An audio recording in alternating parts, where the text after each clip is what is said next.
Seorang suami bersama keluarganya menggerebek sebuah kamar indekos di Kabupaten Pinrang, Sulawesi Selatan.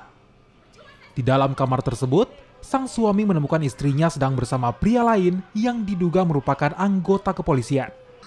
Sama selingkuhannya. Yang selingkuhan maksudnya siapa Pak? Pak Jusman, oknum polisi.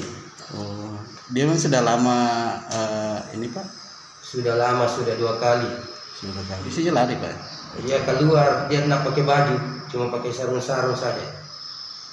Nah, yang apa yang kita dapat di sana Pak?